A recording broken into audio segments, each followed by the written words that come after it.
Hi, this is Chris. Welcome to the Daily Brigandi. I'm here with Kevin Keating, Principal Authenticator at PSA. Today in New York City at our store, we hosted a live event.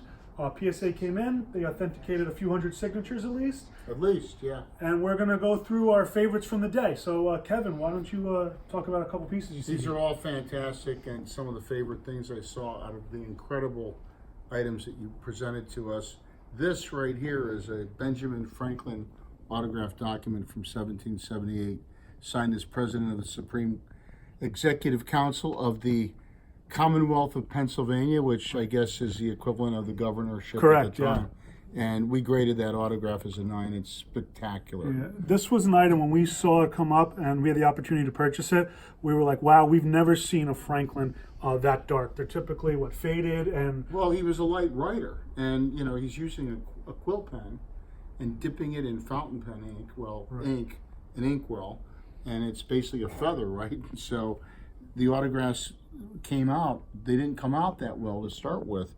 And then, of course, this is, 240 years old. Right, yeah. So, but the document, too, was kept pristine, and that probably, helped the autograph stay in such great shape. Yeah, I mean, as far as Franklin's go, this is probably the nicest autograph of his I've ever seen. It's and that says a lot. Yeah, it is. And then, of course, over here we've got the first man to land on the moon, Neil Armstrong, who around 1993 decided he wasn't going to sign autographs the rest of his life. So he effectively became a deceased autograph at that point.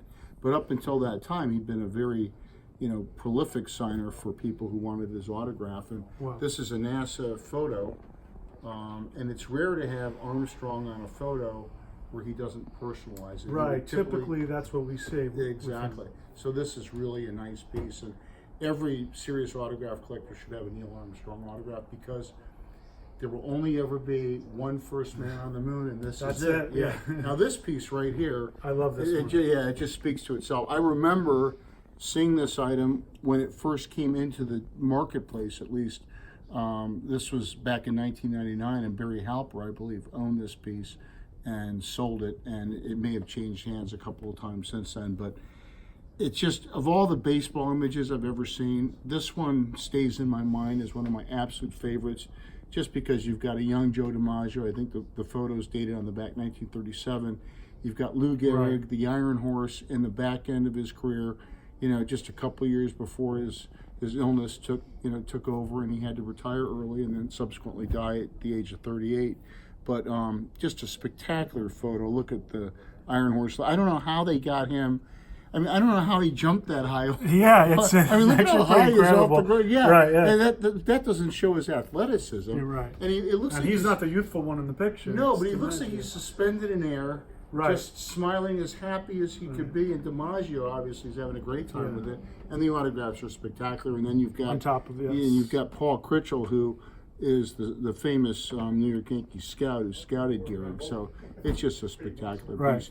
And then let's finish up with, every golfer should have an autographed golf ball of Mickey Mantle.